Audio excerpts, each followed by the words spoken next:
All right. So this is introduction to on. My name is Desi. You can call me Desiree. You can call me DJ.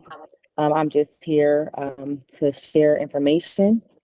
This information is provided to you by Grow with Google in partnership with Reform Alliance. And we're doing everything we can to help build strong, resilient economic systems. And so Google has been very supportive with helping not only small business owners, people that are returning back to the workplace and starting businesses, and as well as justice impact to communities and veterans. So I'll get right to it. Build your professional brand. This is very important because obviously we want to make money. We don't want to rely on external sources all the time for those streams of income. And building a professional brand off top is essential to successful business modeling, especially in the online environment. So we want you to think of a company that you like, whether that's something like Google, whether it's a company that's a small enterprise on Etsy or something like that. Just visualize in your mind a company that you like, and we could think, what does it look like? What images come to mind when you think about the company? You see how Wendy's has that in their collar, that mom symbol. It speaks to the subconscious mind and gives you those feelings of home or tasty food, whether the food is that way or not. It automatically communicates that through their branding. Who is their ideal customer? What is their target audience, and what is your target audience? What sets your product apart from your competitors? And that's really important as well. We know there's loads of different bread brands out there, ketchup brands, name it. It's not like somebody takes a spot and you can no longer take that spot as well. But what will make you stand out? A lot of times that's your marketing and your branding. How does their advertising make you feel? Going back to Wendy's or other types of brands that give you a comfortable feeling, and some branding may be off-putting. So it's really important to consider all that. And how consistent is that? A lot of brands, they don't change their logos very often.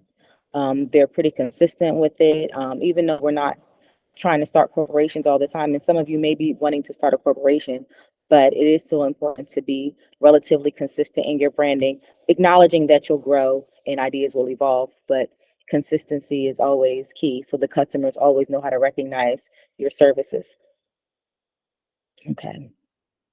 So a lot of companies, they put in millions of dollars into having specialists build their brands. Um, and over time, it benefits them, but we want to start on a small scale using these tools that Google provides. We can build brands that are solid and recognizable and valuable in all spaces. Um, what is your professional brand? I think this is important. I think of a famous Jay-Z quote. He said, "I'm not a businessman. I'm a business man." Like, you are your business. So if you do hair, if you do lashes, if you're a fashionista or stylist, what you do, the way you present yourself to the world is like a walking billboard for the brand that you represent. So if you're a public speaker or if you're a an advocate for a particular thing, you don't want to misrepresent yourself in public in a way that would misrepresent the brand that you're trying to build or that you've already built for yourself. And like I said, I'm going to keep this brief. These are touch points because this is a composite of various lessons that's available through Grow with Google. But this is an introduction, and then at a later date, we can get together and just focus an hour on individual segments. But I think it's really important that we just hit the important touch points and just keep it moving so that everyone could just get a taste of this information. All right. So, does anybody have like a public figure that you admire? Who are you a fan of? What is it about them that makes you a fan of them? What sets them apart? And feel free to put it in the chat. You can come off mute if you like. You can come on camera if you like. Whatever makes you feel comfortable.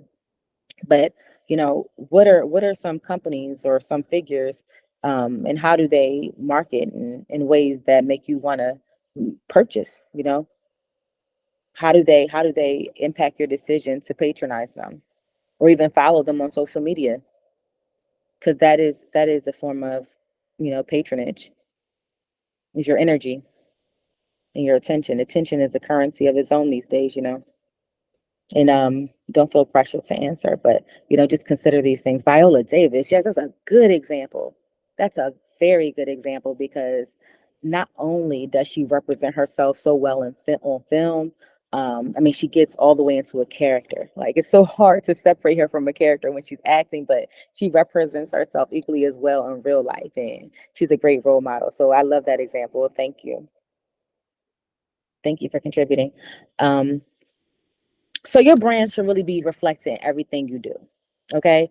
So because we're small business owners or aspiring business owners, everything about us is going to be represented these days. Like I say, social media is like our digital hieroglyphs, the way we walk out in the street, people are looking at that. We have cameras everywhere. Social credit is becoming a thing, and people are always watching. So whether you're trying to get a job, your brand should be consistent to your resume, whether you're just, putting the hot words in there, because a lot of it is AI algorithm scanning resumes to see exactly what it is that makes you align with that particular role. And your social media posts. A lot of jobs are going to social media to see if you're a good fit, a culture fit for their company, that you're appropriate, what it is that you're into, and your networking conversations as well. People practice their pitches, the elevator speech, that, few seconds that they get to make an impression on someone who could be a potential customer or investor. But it may be a lateral kind of conversation. You and I talking. I'm not a connoisseur of anything in particular, but I like to make these connections. I like to be a connectionaire of sorts. Um, so it's important how you present yourself to not only people that can bring you, a high level of increased finances, but people that may be able to network with you sideways. Bartering is also important. So those conversations and those connections that you make and the way you represent yourself in the day to day is also very important when you're establishing your brand.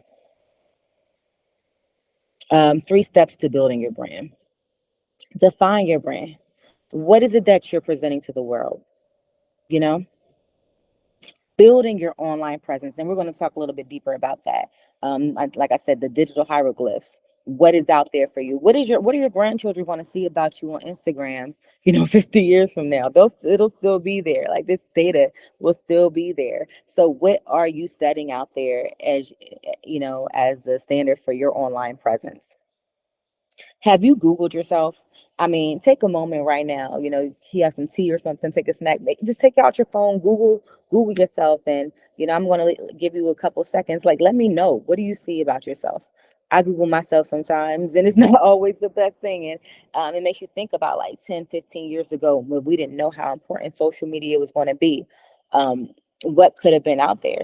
Some people can pay to get things removed and things like that, and some people have nothing, which could be equally as damaging, because you want to be found, especially if you want to be a business owner. People need to be able to see you at least on Google. Hashtag campaigns make you easily findable on social media, whether it's Instagram, Facebook, or any other type of through any other search engine. So um, you can feel free to type some of the things that you see about yourself. Come off mute. Let me know if you found anything about yourself that was surprising. You can look in images. That's always fun to see what was there. Maybe you find an article about yourself in the news. You can even search your name on Facebook and things and see what other posts people have made about you. But when you Google yourself and you're starting a business, just know that other people are, looking you up as well. Growing your network. This is essential, and I'm going to keep it going as we phase into social networks, your online presence. All right, so social media is the new town square. I wouldn't even say new at this point. I think that it's been the town square digitally for at least 10 years now, and it's only going to get even more virtual. So I think it's really timely that we are having this discussion about online enterprise.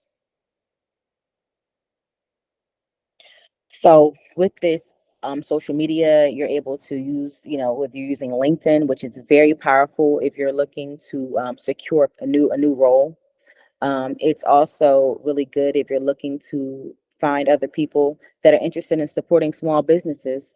Um, People are always on LinkedIn. I always suggest LinkedIn when it comes to business. If you're not on LinkedIn and you're a business person, please, people are on there for business. They're not on there just to, post random videos and stuff like that. If they're on there, they're meaning business to some degree. So I think that's really valuable to make sure that you have a LinkedIn account and that your company also has a LinkedIn profile. I'm going to give you, I'm going to put in the chat a folder full of resources as well, because I know that some of you may have to step off early, and I don't want anyone to miss anything. Um, all right, all right.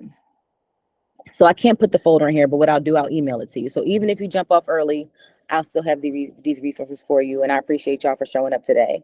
It's a little rainy out here on the East Coast, so I know it's hard for people to kind of like do something that's not relaxing right now. But I appreciate you for investing this time into yourself and listening to what I have to share today. So video and photo sharing, this is really important. A lot of times you want to post everything and share every single thing that we're doing, but as business owners, we have to be very selective because again, we have to make sure that every single thing that we're sharing in our digital hieroglyphs are accurate representations of the brand that we want to share with the world, because it will be found. It's not going anywhere. There are new social, I think Instagram just came out with threads, right? And it sounds really cool. It's just like amazing, I guess. But it just so happens that it came out that threads can't be deleted without also deleting your Instagram account. So be careful for which social media services that you use. And even when you delete it, your data will still be accessible to Meta for I think up to 90 days. So just be very careful. There's a new black owned app, I think. Well, I just joined, called Spill, that was created by, yes, Spill. So it took me a while to get a code, but I contacted them. And so if you don't have a code to Spill, Spill Mob is a code that will work for you. And it's pretty fun. I mean, of course, there's always some foolishness going on, but it's also still a nice new place to market yourself. And it's always great to be like an early adapter, because once you're in there, you start building, you're kind of a pioneer in a space, and your network can grow exponentially from there. Microblogging. And so basically, like, microblogging is a lot like Spill or Threads or Twitter. Like, people's attention span has decreased so much, um, because over the past generation or two, people are not sitting down reading blogs like they used to, even the newspaper, but then the blogs. And now we're going to microblogging. People like that 140 characters or less. And when you're able to microblog through services like Twitter, or even like adding a nice comment, yeah, attention span, which is attention span and reading levels of a third grader. Isn't that crazy? What are we doing to ourselves? But I mean, we have to meet the people where they are. When it comes to business, we have to adapt. And I think it's good that we could try to keep our attention spans as don't adapt downward or devolve to that level. But, you know, we just have to meet them where they are. And if they only want to read a few characters and not even watch videos anymore, like they only want to watch shorts, you know what I mean? So, we just have to meet them where they are and just try to figure out how to use those tools to get their attention and hook them in really, really quickly. Okay, social media best practices. We just talked about that. Pause before you post. I'm pretty sure all of you in this call are very conscious of this, and it's not much that I have to say about that. I don't think that y'all don't seem to be the type that are posting too much foolishness on the IG or Twitter. So, but you get the point. If you share this information with someone later, just remind them, please. Our children, people that have maybe have come out of incarceration, may not understand exactly how the landscape works. You can't just post anything. You may have a reaction, you may have a feeling. Don't jump on there. You saw what happened to Kiki Palmer's boyfriend. He's probably eating those words. You just can't say everything publicly anymore, and no matter how you feel. You'd have to really pause and think about it. You got to think about how it's going to impact your business and your brand. You are the brand. So every single thing that you say matters. And I wish I told myself this 15 years ago. Okay, lock down your accounts. So personally, I don't lock my social accounts. But if you are someone who has been like, really casual with your posting and really personal, or, really political and things like that, and you're looking for a job, or you're in a line of business that may be more conservative, and things like that, you know what I'm saying? You might want to just make your social media private.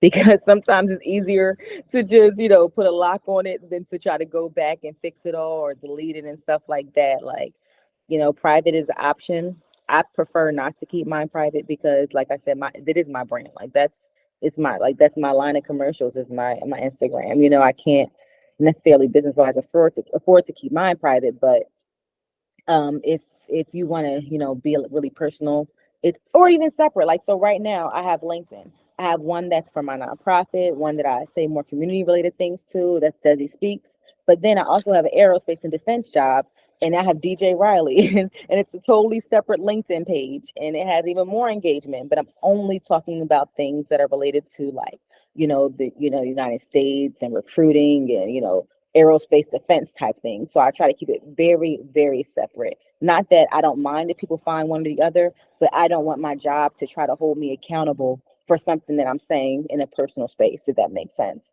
Which they still do, but I'm not going to make it easy for them. So keep perspective. Like we just said, we don't want to air all our business on social media. It's not appropriate. And anymore, it's not even beneficial, really, because if they do roll out with these type of concepts like social credit, like, some thoughts are just best kept to yourself, or and within your close circles. The world doesn't need to know how you feel about everything. And if you're, I mean, I think it's important also to speak up about things that you think may impact our future and your children. So I understand, like, sometimes your business, if you're a nonprofit leader or a community organizer, is speaking up about things. And so I'm not saying to exist in a space of fear, but just remember who your target is, what your audience is, how they'll receive what you're saying, and also try to maybe just tailor what the message is in a way that makes it a bit more palatable. Okay, so establishing a professional domain and website email for your business. And again, I'm going to put all of this information into a folder. Well, it's in a folder right now, and I'm going to email it to you so that you'll have it in, like, little handout form. So you don't have to, like, remember everything that I'm saying right now.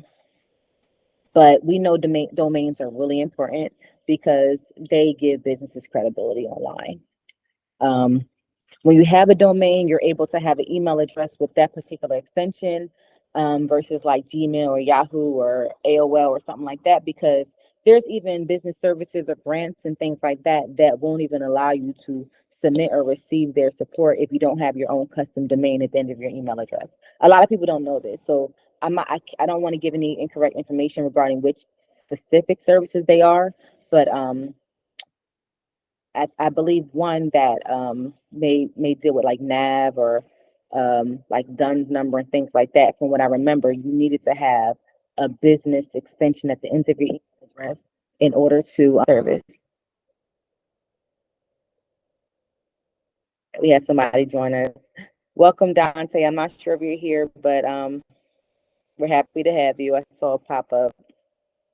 I'm not sure if he's here though. All right. What is a domain name? I'm pretty sure you would, yeah. I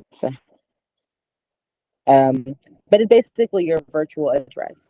It's how you're found. It's really simple. Hey, good to have you.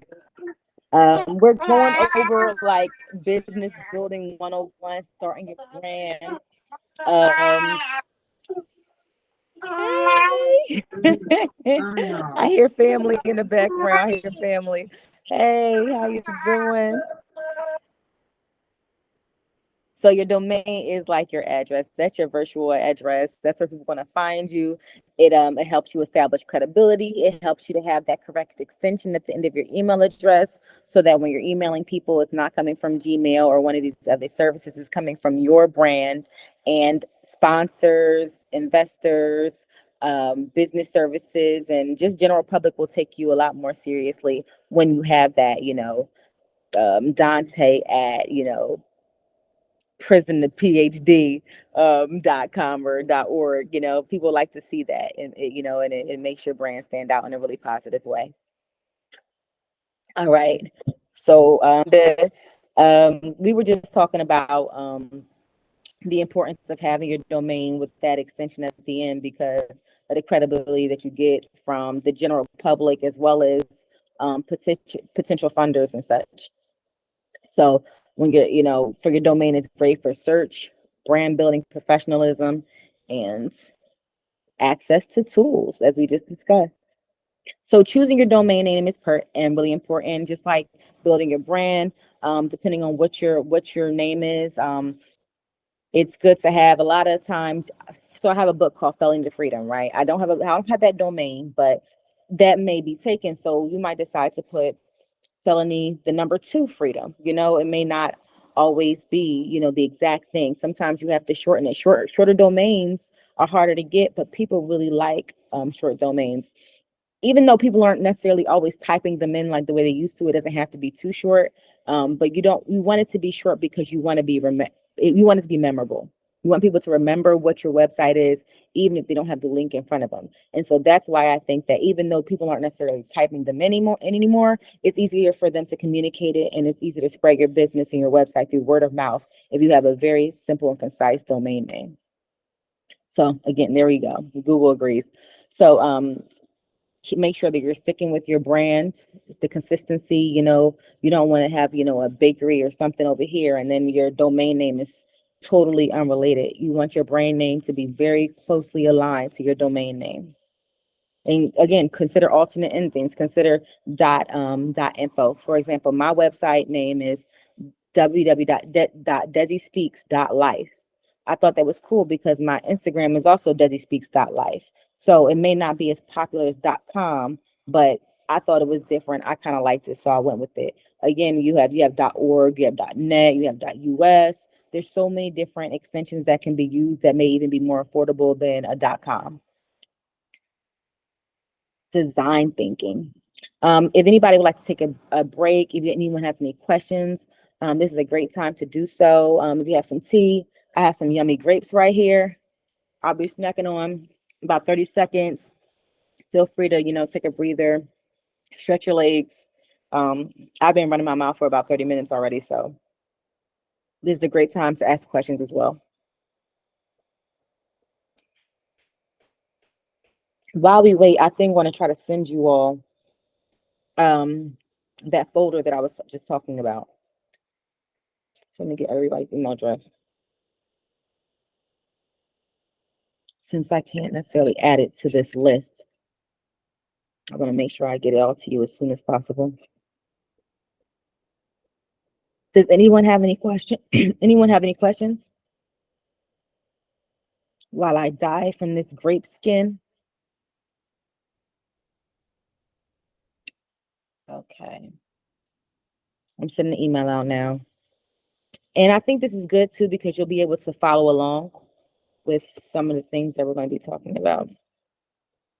All right. It's a folder, online enterprise. There's also, I'll just send all the documents. You should be receiving them within the next minute or so. Okay. Subject, intro to online enterprise. Docs and videos.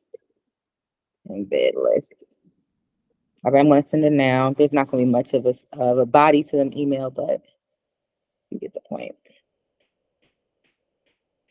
Okay, where are we? Okay. Empathize, define, ideate, prototype, and test. This is the process for designing your product or service. So these are examples of design thinking, on-demand television, foot-activated car doors, ride and home sharing. These are all design thinking, well thought out products that are actually extremely successful. I've never tried the foot-activated car door, to be honest, so can't speak on that one. All right, your goal. Connect to your user story, emotions, and insights about them. Like, who is the audience? Who is your audience? How do you connect with this individual? Are you speaking to justice impacted individuals? Are you speaking to mothers that are returning to the workplace? Are you speaking to high net worth individuals? All of this matters because it really, really, really It really controls what messages that you need to send and the way you communicate them, what the branding looks like. So this is examples of the users that we're talking about, whether it's women of color, they may be looking for a social conscious brand. Parents of, children that are not yet school aged, seniors, these are, the branding for that will be totally different. They have totally different attention spans and interests. Um, and college students, they're very busy. They don't have a lot of time to engage in long articles or even boring looking text. They're looking for the information, and they're trying to move on. um Inspired new thinking. I love the idea of planting seeds of thought, with people. So when you select the audience, like, how do you stimulate them to stay engaged? What are you saying that makes them want to come back to your brand? Like, how do you retain that customer base and grow it? How do you want them talking about you? So your goal is to analyze the landscape and figure out, like, how you can solve a problem. What solutions do you bring to the table? Are you helping mothers figure out ways that they can homeschool, or providing homeschool solutions or curriculums, or what is the issue that you're noticing that you could potentially bring a solution to the table for? Your goal. What is it that you want? What is your goal for your brand? What do you need to attain? Like, do you want to be a corporation? Do you want to remain a small boutique business? Like, all of that, clarifying the vision. They say write the vision and make it plain, because you don't want to, be spinning your wheels in a direction when it's not even where you want to go. When you're able to clarify that vision, it's easier to stay the course and to make decisions that lie in the appropriate direction that you're going in. You don't want to, that you want to be in this direction. Something can't come and be tempting and that's pulling in a totally different direction than your vision, because you're really, really clear on where you're trying to go. So defining that goal and clarifying your vision is essential as well. And prototyping. So you want to figure out your minimum viable product. So that's basically the product that you're designing. So if you're actually doing a tangible product or even a service, you have to think about the different levels of a viable product. So this is an example where they have someone doing a prototype for a car. You're not looking to just do a wheel, or a wheelbase, and you're looking for, okay, first we have a skateboard, then we have a skateboard with a handle. All of these are products on their own. They're all full and complete products on their own, but they level up with each model that you prototype. So I think Google thinks that it's really important that you're starting with products that evolve in a particular direction that'll get you to your end goal. Um, so all throughout the process, now you have 5 different products. If that's the lane that you choose to go in, and it's all beneficial because you're growing and you're able to measure that growth. And it's not like a lot of years being spent spinning your wheels and hoping that you get to a technology that becomes obsolete by the time it's developed, because all along the way you've been developing a system, you've been developing products that each of them are valuable on their own. Pick out your feasible ideas and flesh out which would be a best solution. So, what do you need? What technology? I'm sorry, I'm moving my picture around. This companion mode is a bit distracting for me, my ADHD. What do you need to get this prototype done? What technology do you need? How much money do you need? What resources do you currently have available? Are you working with, your own funding and savings? Do you have family? Do you have investors? So just basically figuring out what you have and what you're able to do with what you have. That helps you to with the whole product planning process for your prototype. And then testing is the last step to that. You want to test the complete product and make sure that it's like, if you like it, people around you, if it's something that you would purchase and you have confidence in it, make sure that you're serving a good product to the community. Make sure that everything you do is with high levels of integrity. Quality is extremely important, because you can have the best pictures on social, you can have amazing marketing and all these things, but if your product is inferior, there's no longevity there. It's very, very important that you're testing your product, making sure that you're giving your best, making sure that your supply chains are resilient, because you can have a product and you didn't test different vendors, test the shipping times, look ahead to forecast what changes might be coming in regulations and sanctions and your vendors to making sure that you'll be able to stand sustainably provide that product to your customer base. It's really, really important to test all of those parts of your process. All right. So how can we use design thinking today? Does anyone want to chime in here? You could put something in the chat. Let me know if I'm going too fast. Let me know if you got it and I could just move forward. Let me know. I'm here to serve and I'm on your time. So we can move right along. But if you have any questions, this is a great time to ask questions or to offer any insights of your personal experience with design thinking. If not, I'll just keep going. And again, I appreciate your attendance. All right, so this is a reminder of the process. Yolanda, oh, look at you. You're so sweet. All right, reminder of the process. Empathize, define, ideate, prototype, and test. What's your action plan? And in the email I sent, there was like a form that gives you like steps for using different digital tools and skill sets that Google has to offer so that you can get all of this stuff done really easily and free using Google services. So it should make the entire process more efficient for people that are beginners or they may want to migrate from an expensive service like I recently did using Microsoft 365 to using Google services, which are um, equally as efficient and a lot less expensive. So connect with the business Google Business Profile. A lot of you may be familiar with the Google Business Profiles.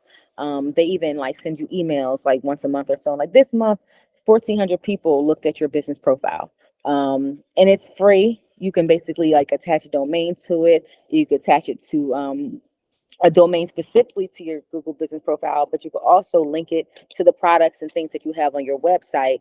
And it's basically like your little storefront in Google Business.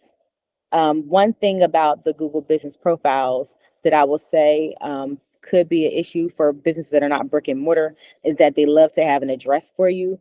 And if you don't have an address, or like you say, your food truck or something that's more mobile, um, I'm not sure that they are able to promote your business as easily.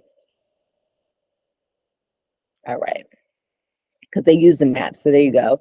This is an example of how the Google Business Profile looks on various platforms, whether it's a tablet, laptop, or mobile phone. Very efficient. I find it, I use this all the time. So not necessarily as a business owner, but as a consumer, I'm always looking, like I'm Googling, pulling up Google Maps, any city I'm in, best pizza place, best nail salon, best this, that, and the other. I'm looking at the reviews. I'm looking at the pictures. I'm looking at all these things before I even click on the website. I don't even click on the website until I look at what Google says about their business, what the reviews are, and all these things. So, because of the fact that I know how much I use it, I know other people are using it.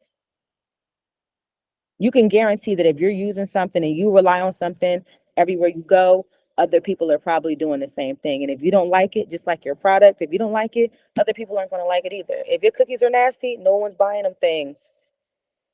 Major key. Janessa, don't encourage my foolishness. All right, so collaborate, meet, and work remotely. Look, it's like three. Ask me some questions because we're almost done this thing. It's 3:40, and we want to talk about collaborating, meeting, and working remotely. Again, like I said, this is a mix up of different Google. The foolishness is why I came. That's why I messaged you. Okay, so I think it's really important that we talk about collaborating, meeting, and working remotely. Like I said, this is like a mix up of various Google full lessons, but I work remotely. Like I said, I do defense work, but I also run a nonprofit. But I find so much success in meeting with my nonprofit team, whether we're doing our quarterly all hands meetings or whether I'm just engaging with my fundraising team every week. That's really important to be able to navigate this virtual landscape for an independent business owner. But even learning how to do it in your career, utilizing Microsoft Teams, like They set so many meetings. If you're not able to collaborate and effectively have these conversations back and forth, it's going to be hard going forward in virtual enterprise, and it's going to be hard, basically just working with people virtually in your own career, because I mean, they're always setting these meetings. There's so many different standards of etiquette and how to interact with your team, and just they love engagement, but it's important to be able to focus your mind, especially if you're working from home, and try to clear your environment. If you're like me and have four kids, it's very, very difficult. And when I saw this, I'm like, I need to share it because I wish someone would have told me sooner. Okay, so it's important to try to keep your routine. Every morning, get up, check your emails if that's what you do. Go right into making your phone calls, like just figuring out a way to keep that day productive and in a way like that you just know what's coming next. Especially as a business owner, if you're going to do that, if you're going to keep a schedule for somebody else, please, please, please do the same thing for yourself. Don't work harder for someone else than you're going to work for yourself. Like when I find myself being stressed out and working for someone else, I actually go and I work doubly as hard for myself because I feel guilty. Like I'm going to work for these people that don't care about me, but the work that I do for my family feeds my children. So I need to put in that work, if not more, for my business. So create your custom spot. So if you do that for remote work, in a corporate world, do the same thing for your online business. Do your little office. Even if you just put like a nice little cute corner, with a little desk in it, or put yourself a nice comfortable chair with like a little lap table or something. Get yourself a candle, put some flowers there, have your water bottle, just, schedule your lunch breaks. Don't sit there all day. Keep your body moving. Health is wealth. Just stay like, keep yourself in a balance. It's really important to maintain your energy levels, especially if you're working and you're also starting a business. You don't want to burn out. Burnout is real, especially in the remote and online enterprise environment. Make sure you have the tools. Like I said, Google has a lot of free tools that if you're just starting, you got sheets, you have you have slides, you have, Meet, you have the calendar. Very, very efficient, very reliable tools. Give your coworkers grace. Give your employees or your partners or your family members. A lot of times it's frustrating, and try not to take those frustrations out on the people that support you and care about you.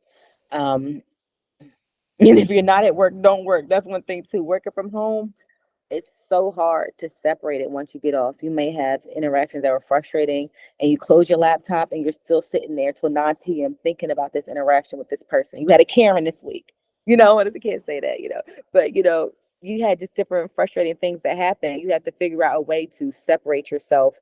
Um, that work-life harmony is really, really, really important. So when you're not working, just try your best not to be working, and not to be overly thinking about work, because that obsessive behavior can end up being damaging and can contribute to that burnout. Communicate from anywhere. So this is Google Meet. This is what we're doing. Janessa was on here with me and my son earlier as I was troubleshooting, and I felt like I was prepared, but sometimes you're so prepared and you get into the space and it's like, okay, what links? How come I'm not getting the right, so that's why I have a couple of cameras on right now, because I'm just like, Google Meet makes it easy, but when you're working with Zoom and you're working with Teams and you're working with so many different platforms for these virtual meetings, it can get confusing. So I find that Google Meet has been easy for me. They offer free 1 hour meetings for up to 100 people, which is really cool. I decided to go ahead and get the pro membership, which gives you an extended amount of time, as well as a larger group, and as well as the ability to record your meetings, which is important. So this meeting is also being recorded later. My mom. She says it would. Oh, in the living room. Okay. Google Meet. So here you are. So with the pro plan like I have, I can host up to 500 participants and record the meetings. And so that is the reason I decided to pay for it. I think it pays like about $11 a month, a little bit less than that. And it gives you tera it gives you 2 terabytes of data storage. And so that's been really, my mom is distracting me. I'm sorry. No, that's mine. Okay, okay.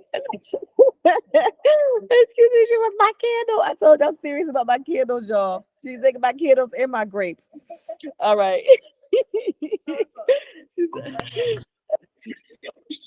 Okay, so I'm trying to refocus here. We are wrapping up, so I'm not trying to keep you all day. Literally, the 2 hours that was allotted for this meeting was a buffer. I do not like long meetings, but I want to give you all this information. All right, so this is like exactly what we were just talking about regarding the free and the paid plan.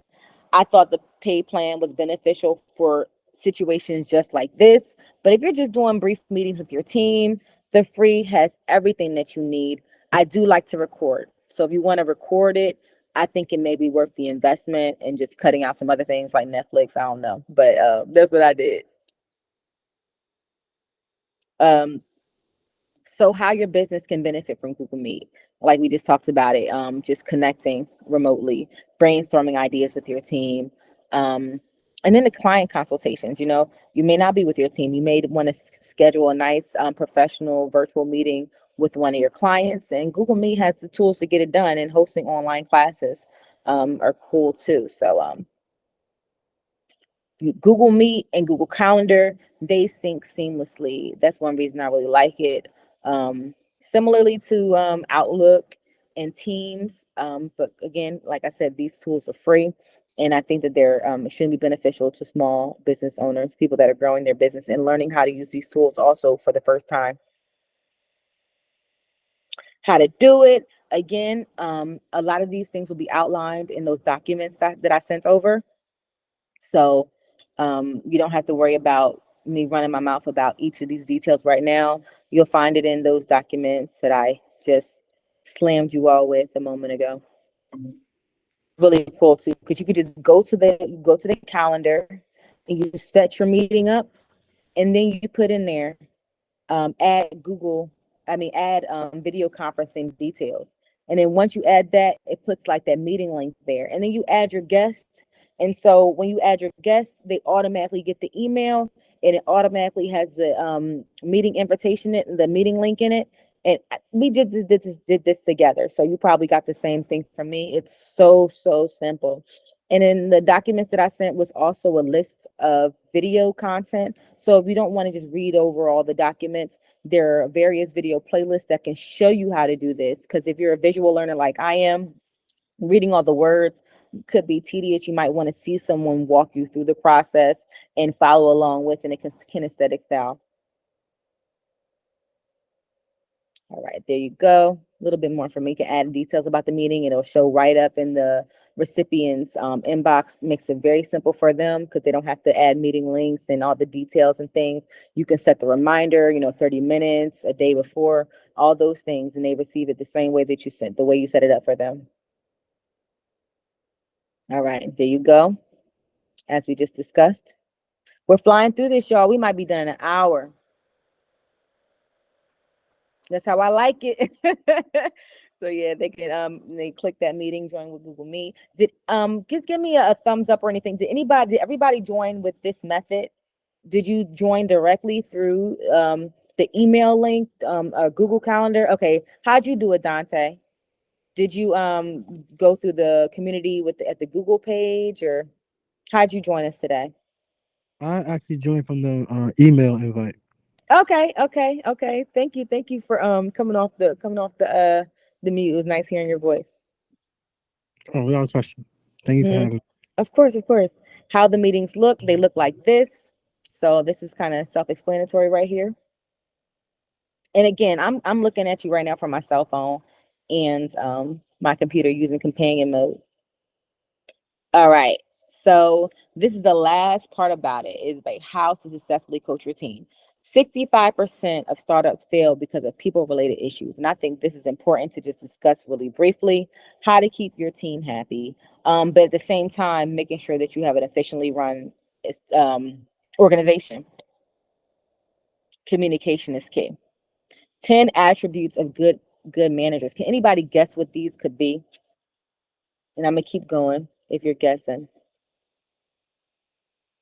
Create an inclusive environment. It's not just about diversity, equity, inclusion, all those new jargons.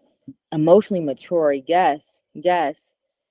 Yep. I know I was nowhere near as good of a leader when I was less mature, more ego driven, and I want to be right. And like, no, no, I want to be successful. I want smart people telling me the right answers. Yeah, flexible, absolutely. Empowers the team and that you don't micromanage. That's important too. Like if you have people on your team that you feel are not competent enough that can get the work done, then you might want to just reevaluate, your hiring practices. Yeah, I love ethos. I love that. I love that a lot. Yeah, we should make this slide, Yolanda. Support career development and discuss performance. Just tap me in. Let's see what we can do. Okay. Yes, I love it. I'm a student. I'm a student, so I'm very excited about that. You shouldn't have said that because I'm a contact Thank God. you. Be a good coach. That's really important too. Like caring, just caring, like that love ethos, like care. It's not just about the productivity. Like people are, we're going through things. Like just at work last week, we had like a suicide awareness seminar because like people are really going through so many things, and your team could really be dying while you're pushing productivity. So, be good, be compassionate, be a good communicator. Have a clear vision and strategy for the team. Strategy is very important. Strategy and preparing your team so you can collaborate toward a very specific direction. Yes, people quit leadership, not jobs. That is the truth. That's the truth. Because you can have a very tedious job. But if you have the right leader, you'll do it every day and you love your team. Like I totally, totally agree. Productive and results oriented, collaborate, be a strong decision maker. That's true. I like that. And have key technical skills to advise. Know what you're talking about. Know what you're talking about. Yeah, a lot of managers lose credibility because they're like barking orders, but they've actually never done the work themselves. So we all know this. All right. Be a good coach. Reloading. Does anyone have any insights or thoughts on those qualities that we just shared while this loads? I just think a lot of environments are toxic, and we've been in a pandemic moment for a long time, and a lot of people haven't changed one bit. And it's so funny that you put up the leadership piece because I was thinking of that this morning. How many jobs have I had? And it was individuals, not so much, not even the culture of the company, but the mindset and the affect of people that were in leadership roles. And I wonder how much brands think about their hiring practice and how they're hiring people that are emotionally and mentally unwell. Yep, yep. And then it's almost like you set them out like a feral dog in an environment where they have to lead. Like you look at, I'm not trying to be political or anything, No. but you look at one of the most recent presidents.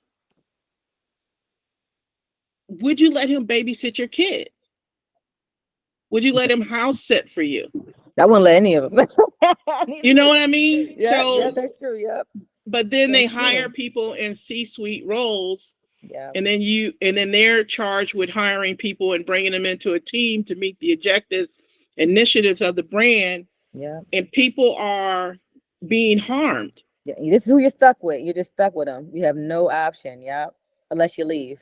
It's careless and inappropriate, and I'm like, why aren't we suing these people for Yep. what they do to us? Like, I'm in a Black careers group. Then I'm gonna stop talking. And it's like Okay. one post after another of harm, intentional harm. Now, toxic work culture is all over the place. Yeah. So I I think think this we is powerful. Like that's why we have these discussions too, is because like as we emerge as leaders in business spaces and even political spaces, like what have we learned through generations of working with under corrupt leadership? Like how do we establish brands and businesses and organizations that actually serve from with that love ethos? Like how do we change the narrative? Because that is ridiculous. Like we can have all of these type of programs and things that talk about diversity, equity, inclusion, and belonging. Governments can be funding organizations to make these changes, but people are still toxic mentally and they're still in leadership roles, and they'll find a way to still cause harm. And Yeah, so I and I think it, and I said I would couple what you said, because you said like a whole library right there.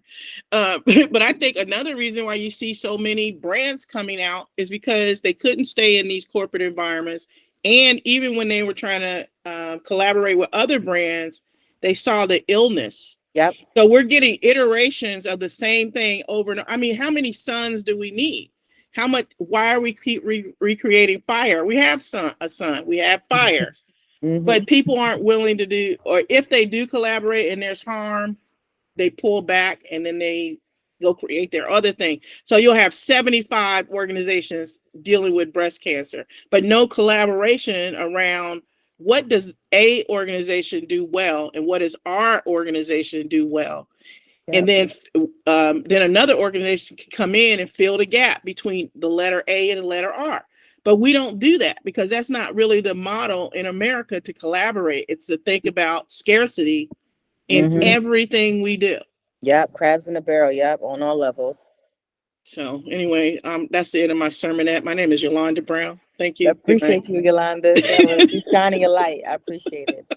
We appreciate it. Yep. It's because it's good. It's good to hear that because you recognize that people all over the place are going through similar things, and people like with consciousness like yours and people in this group, if we're able to to step up and start creating these things, like we can really start changing things. And so, I'm really hopeful about the future. I'm really hopeful about the future. The more I meet like-minded entrepreneurs. Right. I mean, to be honest, like a lot of this is extremely self-explanatory, but there we go. So, keeping the balance and the feedback that you give, like you want to make sure that when you're communicating with people that are having difficulties in your organizations, you're letting them know what they did good, what they did good, what they did good. You don't want to cow them because you still also want to let them know what can be improved because you want to make sure that you're still running it efficiently. You're still meeting your productivity goals and things and getting things done. But your people, the human resources are so valuable. Like the people that you're serving, like the people that are under you are really people that you're serving. We having this conversation, and there is a dire need for servant leaders. People that actually care about the people that are working for them, because we should be working for them as well. We should be all working together. So, maybe in charge, but you have to still care about the people. And I think that's why I wanted to use this as a part of the closing of this entire conversation. Like building a brand is amazing, like looking good, doing social media and starting a website and doing all these things and having domains and the emails and the funding and the prototypes and all these things. But if you're a poor leader, then what's the point? Like, how successful are you really going to be? Like, you know are you just going to be hurting people at the end of the day? So these are these basically more information available from Grow with Google on their YouTube channel. In those documents that I sent, I put all of the lists that pertain to small businesses, playlists on YouTube, and a document called Business Building Videos. And so that'll be one of the documents that'll have at least 4 playlists filled with like probably like 10 or more videos each. So there's a bunch of content for you to consume if you want to, dive a lot deeper into this, as well as links to take you to some Google certification programs, project management, cybersecurity, UX design, and things like that, IT support. So all of these things are in your inbox now. And let me know. Just feel free to email me at driley@themastermindcoop.com or desi@themastermindcoop.com if you did not get in it, or if you want to just have more conversation, or if you have an idea of, maybe you want to do a lesson next time and I'll organize it. Instead of me talking, I'll be interacting. I'll be the Yolanda. I'll interact, and I'm looking forward to working with each of you. And oh yes, go ahead, Dante. Please, please. Um, Thank you for presenting this session. I do have a question. Like, how does one start these partnerships, and do you get paid for this? No. But so I did this through because we're a grantee. So the Mastermind Cooperative, which is an organization that I founded, is a grantee from Reform Alliance. And they have a Grow with Google partnership. And Hmm. so our organization partnered with Grow with Google through Reform Alliance, and they made this service available to us. So I couldn't wait to get to put something together to share with the community, and that's how it happened. Like, no, I'm not being paid for it, but I do love connecting with people and sharing information as quickly as possible. So we got access to this about a week and a half ago, maybe 2 weeks ago, and so I decided to put something together and present it, and that's why it, just kind of came up so quickly on most of your social medias. But I'm grateful that I got a chance. It's a very intimate group and very engaging group, and I wouldn't have had it either any other way. And so thank you all for attending. And let's just stay engaged. We got it done in an hour, and it's been awesome. It's been awesome. If you have any questions, I'll stick around for like 2 or 3 minutes. My baby still sleeps, so I'm lucky. One more question about grants. Of Like, course. what's the process for becoming a grantee? We just applied for the grant. So we applied last year. It was like a first year we were officially certified with the got a determination from the IRS. Hmm. And Reform Alliance was our first funder. Nice. That's the year that they launched their community grant program, and it was in Pennsylvania because they're kind of built around Meek Mill's story, and Okay. since Pennsylvania was his, we're from Philly, so like Philadelphia, like this origin story, they ended up focusing that particular grant in Pennsylvania. So they were really instrumental in getting our nonprofit off the ground, really supportive. And this year they had a nationwide grant, a national grant available, and we applied and we were selected again. And so that's how we're just maintaining our relationship with Reform Alliance, and they have seminars and things and resources like this they make available for us to serve to the community, and as well as the PA Safety Coalition, where they're right now working on getting Senate Bill 838 passed. And yeah, so they're working really hard and getting bills passed all over the country right now, for parole and parole reform and probation reform. Yeah, And I've been so mentioned is incredible work, and appreciate you providing the service. of course, and if I hear anything else, like let me know. We can stay tapped in, and I'll send you any information from them. If any other grants come out, we can just stay engaged. So just let me know. I think I saw in your email that you're from prison to PhD, and I really, really, really am impressed by that vision and what y'all do. So I would love to stay connected. Oh, absolutely. Right. Um, but that's all I have for you all today, unless you have anything else for me. I'm so grateful that y'all tuned in today and stayed the entire time. I'm surprised. My son did quick, didn't he? But yeah, I appreciate y'all. I'm trying not to say I love you, but I'm gonna go. And thank y'all for attending. Y'all have an amazing week, rest of your weekend and next week. Likewise, Bye and now.